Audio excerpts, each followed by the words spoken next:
Hello and welcome to the Be Formless Flow Driven CEO podcast, where we are reshaping life, leadership, and business. And I am thrilled to be talking today, all the way from Maryland, which is south of New York, Eric Williamson. Welcome to the show, Eric.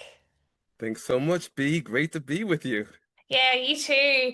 And it's super chilly where you are, and it's super quite warm here. So it kind of, I can see you all rugged up. I Look can at our see. clothes, right? I mean, you're absolutely dressed for the summertime. I'm dressed for the wintertime, right? Yeah, totally. It's so funny, isn't it? But anyway, you're the president and CEO of Tailored Training Solutions, which is a professional development consultancy. And I'm so excited to be talking to you about your book as well. You're a nationally recognized keynote speaker and author of How to Work with Jerks. What a title. I absolutely love the title. Like, just calling it straight out, right?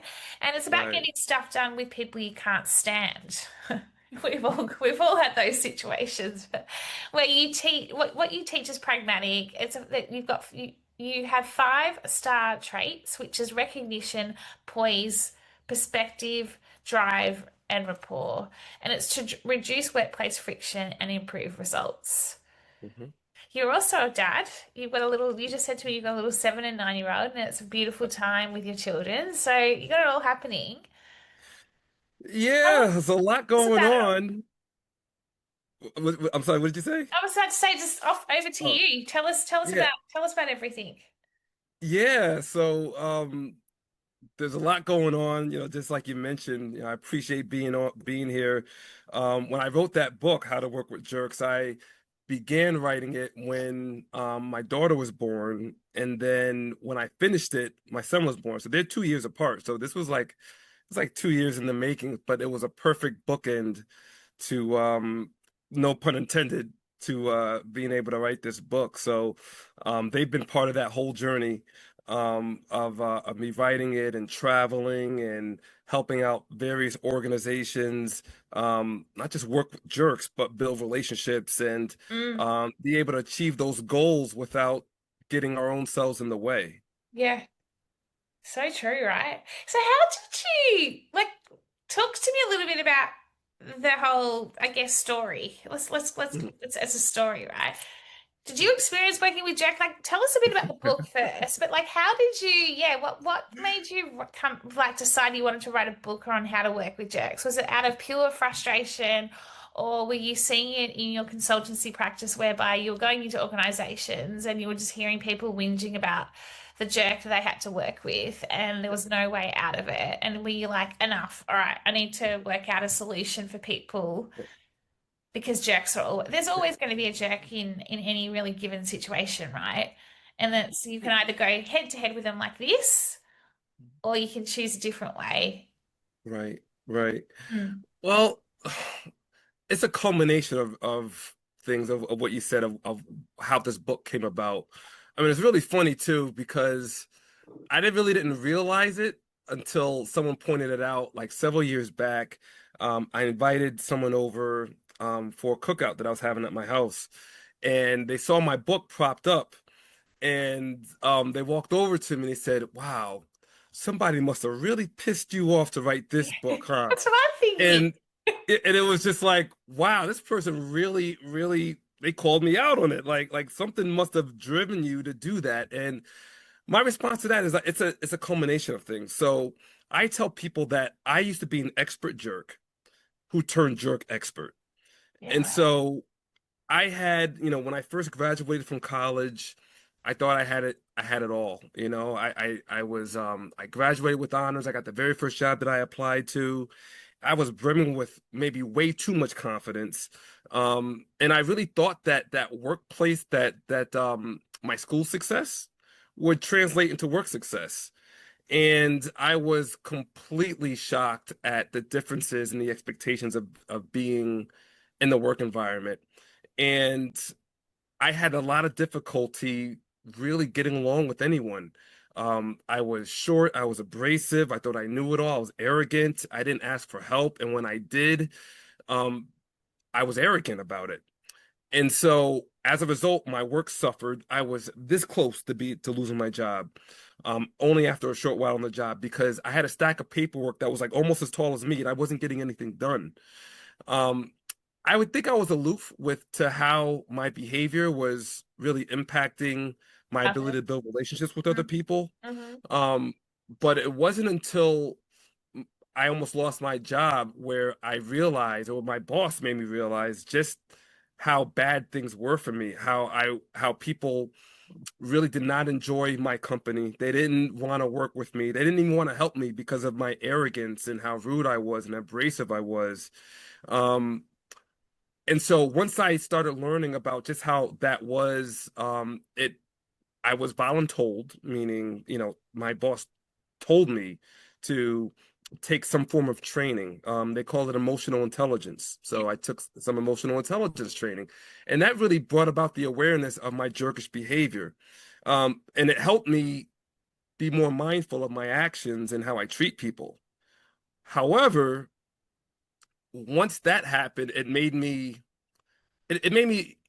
comport myself and be aware of my actions and not be so jerky at that moment. But I also had my experience of working with someone who was the jerk, who was my boss, and she threw me under the bus. She humiliated me in Mm. front of people I wanted to impress the most, and she really had me second guessing myself and being on both sides of the spectrum, and also, hearing so many of my friends and colleagues that I graduated school with, some of them would voice their concerns or about how they quit their job, they don't like where they work. And the whole common denominator with all of that, myself and everyone else's experience, is that these are all situations that involve people not getting along with other people. And that as a result, it's kept people from pursuing their passion. It's kept me from building relationships. And so I've said, what if I came up with some kind of roadmap to help people Mm. with these situations? If I could do it all over again, I wish I had a roadmap Yeah. that teaches me how to work with other people.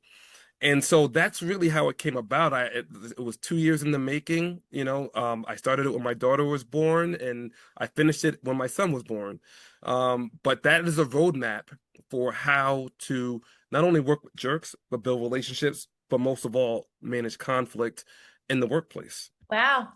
Such a great story because it's such a lived experience, right? And what comes up for me is just this, we're limiting our ability to be the best version as a best version of ourselves, whether when we're behaving like a jerk or we're working with jerks, Yeah, because when we're behaving like a jerk, you're not your best version of yourself. right. You're probably the worst version of yourself. But you're lacking that self-awareness. Yeah, whether you know it or not. So then that's one thing, and that's one of the things I hear a lot too, B, is that some people say, well, what if I'm the jerk, but I don't mean to be the jerk? Yeah. Sometimes we're not aware. And that's where that emotional intelligence came in, at that training, that to build that self-awareness, because some people are jerks, but they're unaware. And then some people are, but they don't care because they Yeah. think that that's the most effective way to get anything done. But do you And think so you have to that's give people narcissism? grace. Oh, sorry, you go. Yeah, it is a bit of narcissism. It is a bit of You know, narcissism. What's that? if you know you're being a jerk and he's Yeah. continue to behave like someone like behave like Yeah. that. I feel like that's got a bit of narcissism or, like, do you know what I mean? Like it's Yeah. intentional, whereas what you're talking about is there's the other side of this as well. And you have, like emotional intelligence. It's all Yeah. within us, but sometimes it needs to be cracked open for it to come out. Because I can't imagine you ever being a jerk. You just come across as the like nicest person, great Oh, energy. I'm sure you call a spade by the sounds of right. things, and you don't Right. take shit basically, but Right. you deliver it in a way that I don't see as being a jerk. And so, like, Yeah. it's like cracking it open, right? And you were cracked open. Mm. Yeah. Yeah. And there's various. I was like various degrees of jerk behavior, right? There's various degrees of jerk behavior, but some of the folks who use it, who are that jerk on purpose, sometimes they're a jerk on purpose because that's how they observed someone else get the job done, or Mm, that's how they observed, or that's how they were able to be effective at their role. And some people who don't have that training, who don't have that awareness, sometimes, like for example, new leaders, if you're new at a job, if you're new as a supervisor, if you're new at anything in the workplace, sometimes you might feel pressure to perform. And so where this shows up in new leadership, or leaders who lack that emotional intelligence, because they feel pressure to perform, what do? They start micromanaging other people mm, because they know that they have to be the one, they're accountable, and they have to be able to perform, and they don't know how to deal with that stress. So they do that on purpose yeah. because it, they, they know that they have to perform. Mm, And so is it really, and I'm not saying to, I don't mean to say that to say, hey, give them a break, because I think we should all give each other a break, give each other a little grace. But that's just to give you a little insight into how some people are jerks, even if they understand that what they're doing is probably mean. There's a reason why they're doing it. yeah. They're not always just doing it just to screw with someone, just because, or Yeah. they just want to be Good mean. point. It's just that's the only way they know how. Yeah, it's a really good point. So tell me a little bit about the five-star trades, and then you teach this, right? So you go into a Yeah. company, like do you generally like is it generally we've got a jerk in here, or like how does it work? Like does someone say we've got somebody that's difficult? Uh, you, like can you have a team of jerks as well, by the way? Like that's like Yeah. well, I'm I can just imagine some people doing like, oh. but you know what I mean? Like you can have teams that are Yeah. like it can be not just one person. Can form Yeah. a little bit of a like I don't know what to call it. Like, but it can. Do you know what I'm saying? Like, Yeah. Yeah. so tell us a little I bit practically about what how it works. yeah, so sometimes when I'm delivering a keynote speech, it's not out of the ordinary where some people will come to me and they'll say, you know what, I've got this employee, or you know what, I think I might be the jerk, can you help? And they say it a little bit embarrassingly, they'll pull me to the side and say, look, I'm in this new role right here, I'm a CIO, or I'm a CEO. I've just got this new C-suite role, and I could really use some help navigating these workplace dynamics. Or I got a brand new team, and we've got this new digital transformation initiative that we have to that we have to achieve. And my team, they don't respond to pressure well. They don't deal with conflict um, well at all. When they're dealing with other stakeholders, there's always friction, and that friction keeps us from achieving our Mm, goals. Can you help us out? And so when we talk about working with jerks, a lot of times we're talking about managing friction. We're yeah, talking about managing friction so you can get the job done, yeah, so you can achieve those digital transformation goals. And so it shows up in various ways. So when people invite me to take the learning further into their organization, we're doing things where we're not only managing conflict, we're managing change. We are managing a new environment, let's say after an M&A activity, mergers and yeah. acquisitions. So we're That's a helping big people deal with one. change. Yeah, it's a huge one. Because you got two So it cultures coming together, right? Like, and then you quite often have two leaders, and it's like who's going to get the like, you know what I mean? Like, yeah, I've been in yeah. a couple of M&As, yeah, Yeah. Yeah, but that's exactly it. So it's usually when individuals are dealing, when organizations are dealing with substantial changes, whether it's M&A, whether it's new employees, whether it's we're this close to firing someone and this is their last straw. If you can't help them, then we gotta let them go. So it's usually when things get to that level where people need to manage change, they need to manage conflict, or they've got some goal that they have to achieve, and friction is getting in the way. That's a lot of times when I'm invited in. And sometimes I'm invited in because people anticipate there's a lot of organizations out there that are looking to preserve their culture. There's mm, startup companies who are looking to build their culture. And right out the gate, they want someone who can come in um, and and show people, what what it's like to have to build relationships, how you really are, should be building relationships in the workplace with new employees, or if you're trying to propel to the next level in your career. Yeah, it's fascinating, isn't it? Like, what are It you is. seeing? What are you seeing as the number one? Like, is it fear? Like, why? Like, is like, is it? I guess, you talk about people that don't necessarily haven't aren't able to tap into their, emotional intelligence. Mhm. And so then there's this behavior because all they know no different. But do you think fear is a big part of this as well? Like, do you think there's like, in terms of fear of, let's face it, the world is quite crazy at the moment. Like, these some of these behaviors, are they coming out, and what's causing the friction also? Is it because people are worrying about losing their jobs? Like Yes. what are some of the themes that you're seeing? When it Yeah. comes to like change, transformation, and why this is causing the behavior to be a jerk as such. Yeah, so we can be a jerk for many different ways, but what I usually find, you just hit it right on the head, is a lot of times it comes down to fear. Not just fear of the unknown or fear of ch a change or fear of failing, but fear of not meeting expectations, Mm. fear of being called out, not being able to perform at a high level. Fear of losing your job is another one as Yeah. well. So what happens, people that they start either micromanaging or taking credit for other people's work because they feel so much pressure to perform and to stand out above other people. Um, there's other situations where people don't have the skill set. That's why, and which is why I'm a lot of times I'm brought in, because incompetence is a big deal. I'm sure you know about this too. Especially in IT, where you have a lot of people who are promoted for doing their former job very well, but they lack that skill set needed to lead Do the people. other. So Yeah. they're promoted beyond their level of expertise, which means that they may have been skilled at their former technical job, but they don't have no idea how to lead people.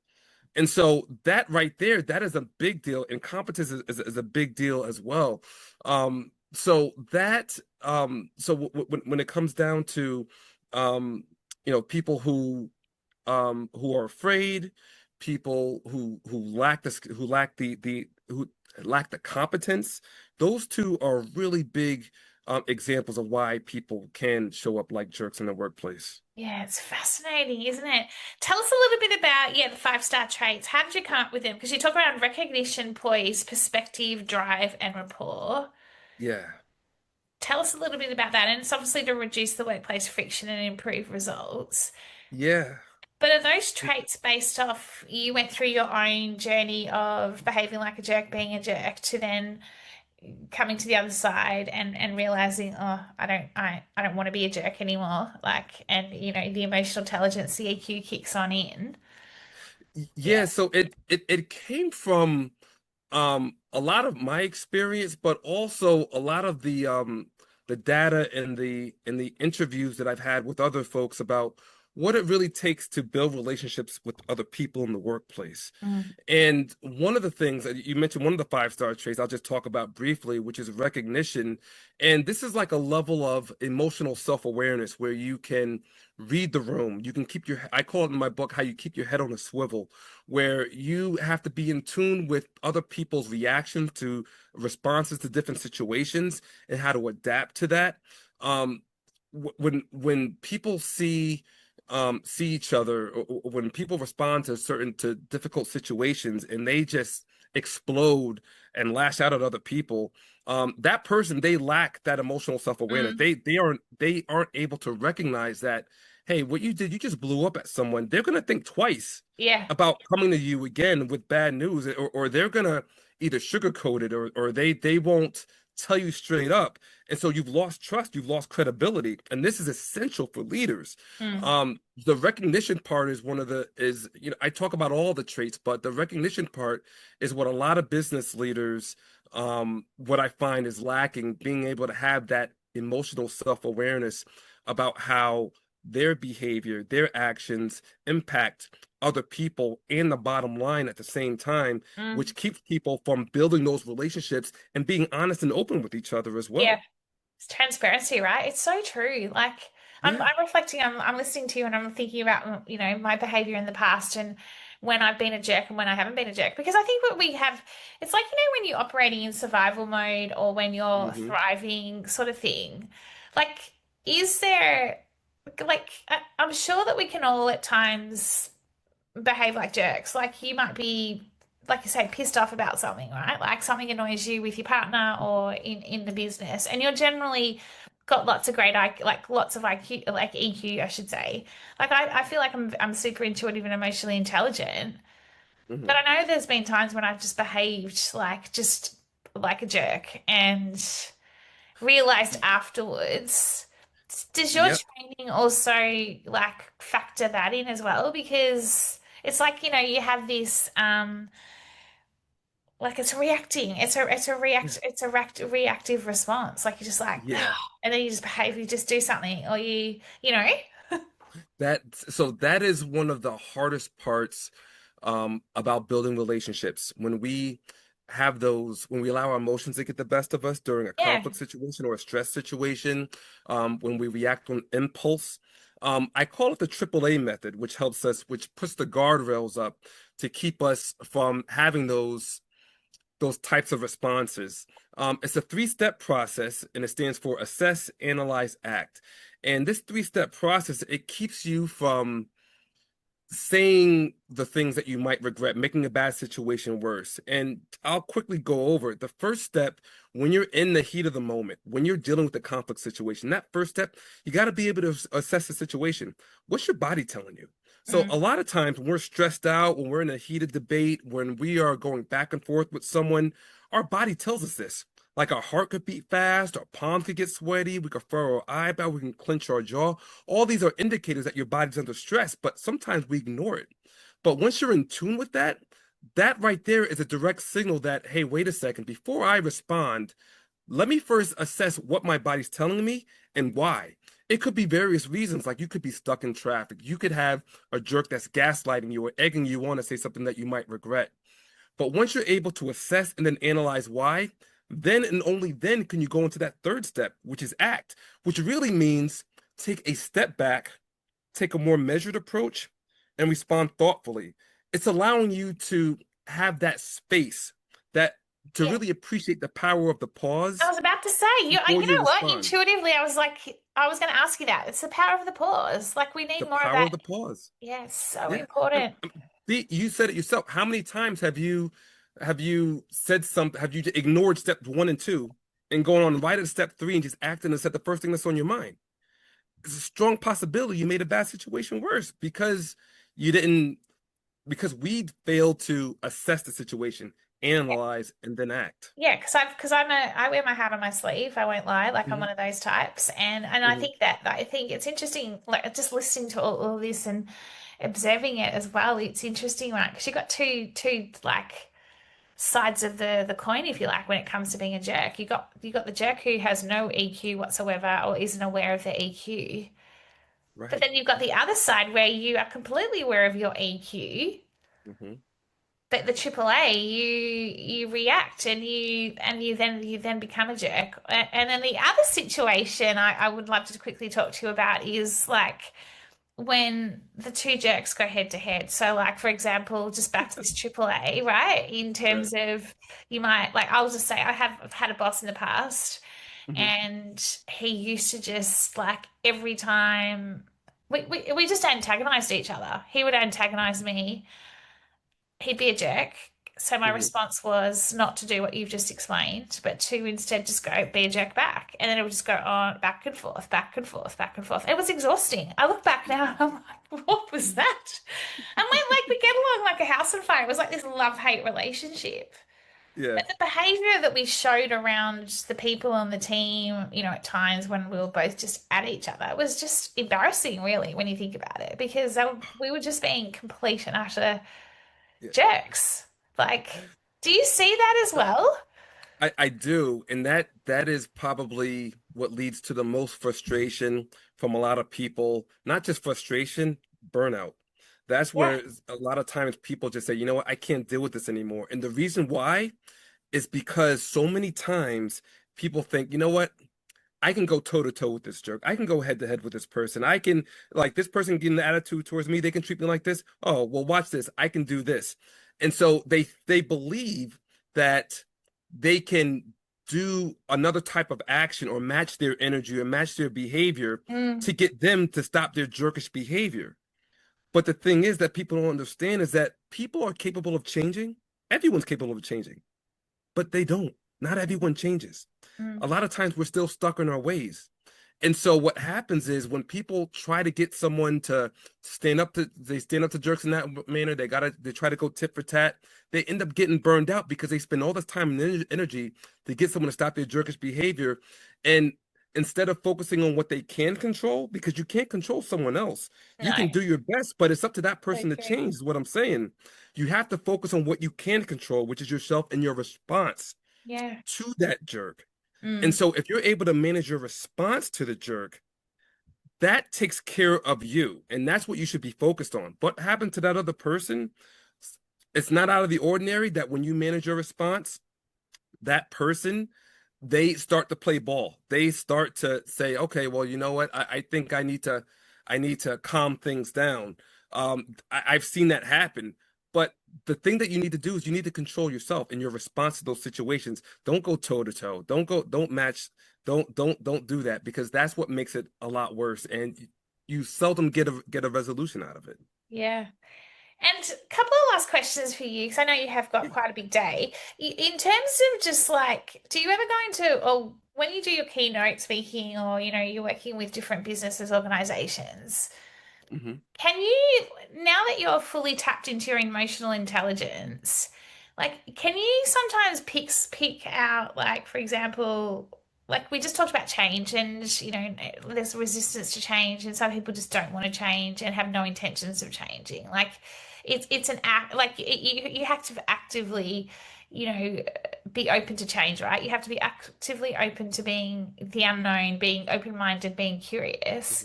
Hmm. Do Hmm. you ever work with people where you're just like they're not going to change, so there's just no point to to working on this program with them? Like coming back to do you know what I mean? Or do you think that it is possible to yeah, I guess where I'm going is yeah, like is it ever do you ever look at anybody and think they're never going to change? This is just who they are. They have no intentions. They're never going to evolve. Like I think about It's like evolution, right? Do you know it's what I'm like just saying? give up. There's no salvaging you. You're done. You're a No, jerk. like yeah, but I'm not being horrible when I I say it. But like I coming know, back I know. coming back to energy and like Yeah. burnout and things like that. You can what is it? What's that saying around taking you can lead a horse to water, but they've got to want to drink Yeah. it. Yeah, but that yeah, right. So I've been down that road. I've dealt with situations like that. And then the outset, especially in my coaching, especially when I'm coaching people. So a lot of times, especially when I'm coaching CIOs and other leaders, sometimes they think, well, I've gotten this far. I don't need you. All right. And but the thing is, what They happens do. is what's that? They do though. They Yeah, do. but the thing is that they actually do. And what I was gonna say is that I make they end up realizing how much they need it when they can't articulate their message or their justification to the board. When they can't Yeah.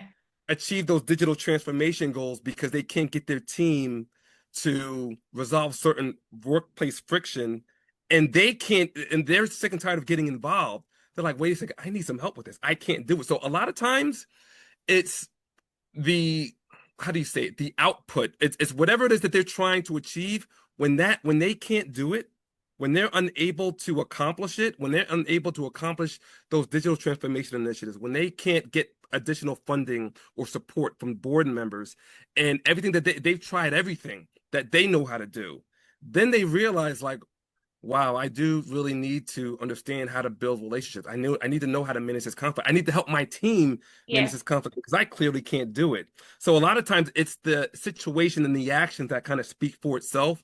And then they realize that I've tried everything. This is the only thing I haven't. I have to give this a shot. It's the Yeah. only way. Yeah. It's interesting, isn't it? So interesting. Okay, so my final question is for you. you work in a space which is, your technology, etc. as well. Like you're working in that area, I think Mhm. specifically, right? Like in terms Mhm. of working with and change and innovation and things like that. Right. AI and leaders, and there's now this agentic AI and obviously collaboration with the human and the AI piece. Are you Yeah. seeing that's causing like are you seeing like more jerks than ever pop up, or is it always like a consistent theme you see like from a behavior perspective? Because some people are embracing, the revolution that we're in, the tech revolution, and I am. I'm really excited about it because I think it opens up so many opportunities for, more roles that we should be doing in leadership and in business. And yet Right. there's others that are skeptical and oh my gosh, it's going to steal everything and take everything, if that makes sense. But like, I guess what I'm asking here is like, are you seeing any commonalities or themes connected since AI's come in and, like the whole behavior of being a jerk? Like, are you seeing it Yeah. more or are you seeing it remains as it was when you first came into this? Like, has it changed? Yeah, the behavior of people. What I've noticed, especially since, with I think a lot of people they think that, AI, they have this conception that AI can solve every problem and do everything that you can do, if not better. It could build relationships, it could build your house, it could solve all the world's problems and diseases. And so they use it as a supplement. So, they'll use ChatGPT to have a conversation with someone, but one thing about AI is that AI doesn't know how to empathize. It doesn't know how to be empathetic, use leverage emotional intelligence, read the room, all those kind of things. If anything, Totally. AI is kind of over validates things. So what happens is people are more unprepared than ever to manage conflict or build relationships because they Yeah. seem out of tune and they think that is kind of superficial where they can only go one or two levels deep in a Yeah. conflict situation, and then after that they're completely unprepared. They have their script for whatever they got from from chat gpt or AI or from another other AI tool, but they're ill-equipped to build those relationships because they think that AI can do it for them. And so I think that's the biggest thing I've noticed is the lack of preparation and competence when it comes to, I think that's increased a lot more lately. That was what I've noticed. Yeah, it's interesting, isn't it? And the awareness piece is really like it's really popping up. Do you Yeah. know what else though? Like here's the That thing. I feel like, chat or whatever AI tool you're using needs a little bit of a hang on a second, like because it's got no EQ. Like sometimes it comes spits some stuff out and you're like, I had to tell it off the other week. I was like, how dare you talk to me like that? Like, do you know what I mean? Like it was behaving like an absolute jerk, or it's creating friction at times. But it was only yeah. my ability to be able to go pause and go, this isn't normal. Like, whoa, what's going on here? And then it apologized to me because I know it's a machine, right? But it was a fascinating observation I made of.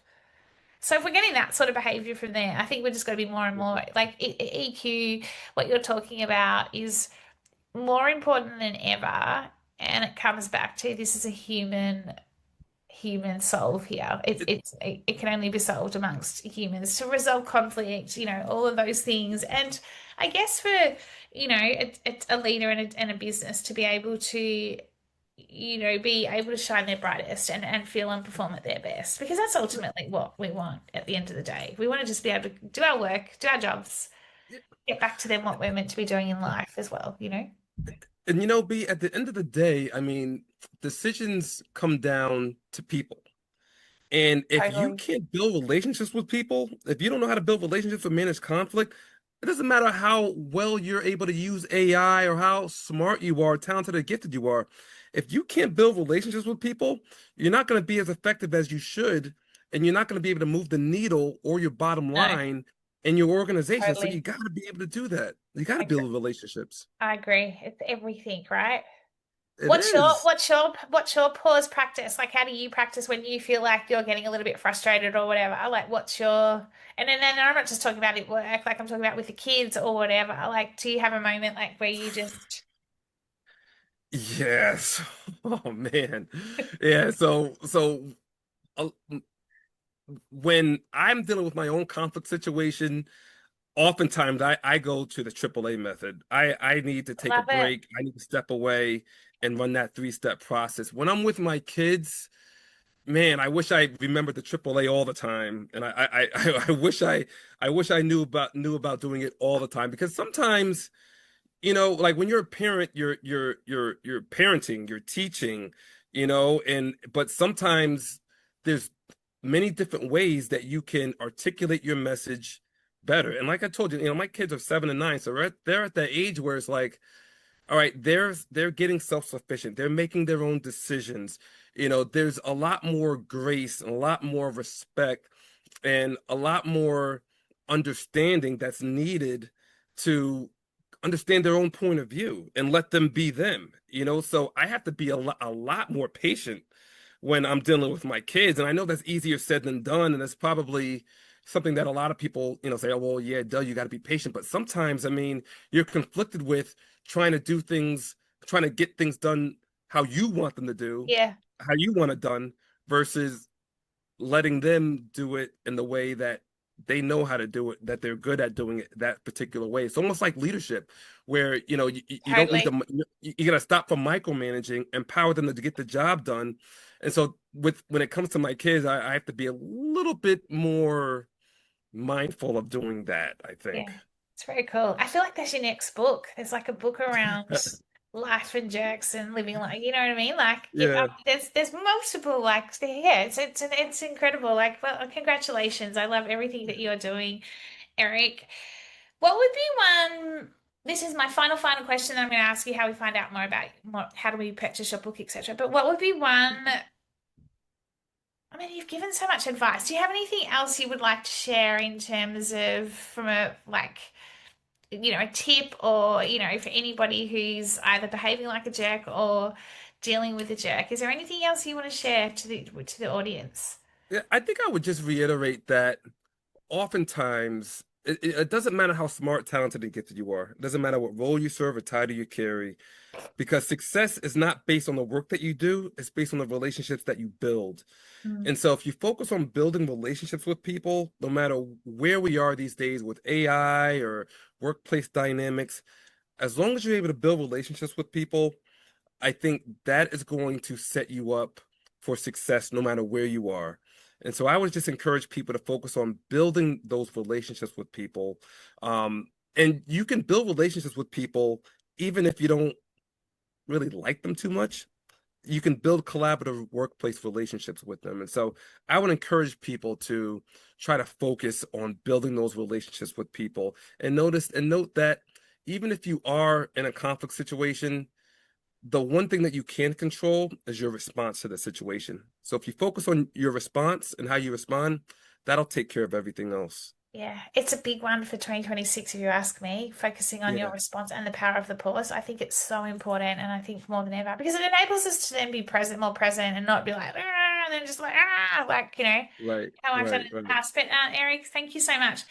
How do we find out more about Taylor Training Solutions? How do we find out more about, well, where do we get, where can we purchase your book from? Yeah, absolutely. So my book is online on Amazon. Just type in how to work with jerks. And people can find me on LinkedIn under my name, Eric Williamson. And just if you're looking for more details about my keynotes or about delivering a talk at your organization, go to tailoredtrainingsolutions.com and you can find out more information there. Um, but other than that, just hit me up on LinkedIn as well. Yeah, I love it. It's so good. Wow, what a great story. Yeah, such a great. I haven't read your book yet, but I am planning to read it because I think it's just I'm encouraging everybody where, whether we've had a moment where we've behaved like a jerk or we're dealing with a jerk, or working with one. It's so important to be able to know how to handle those situations. So, Eric, thank you so much. Wishing you a wonderful rest of the day, and hopefully you get to continue to stay warm. I'm about to go out for a big walk, so Okay. with my little dog in the sunshine. So, thank you, Eric, and have a great day. Thank you so much for having me. This was great. Really appreciate the opportunity. You have a great day as well. Yeah, no, you're welcome. Thanks, Eric.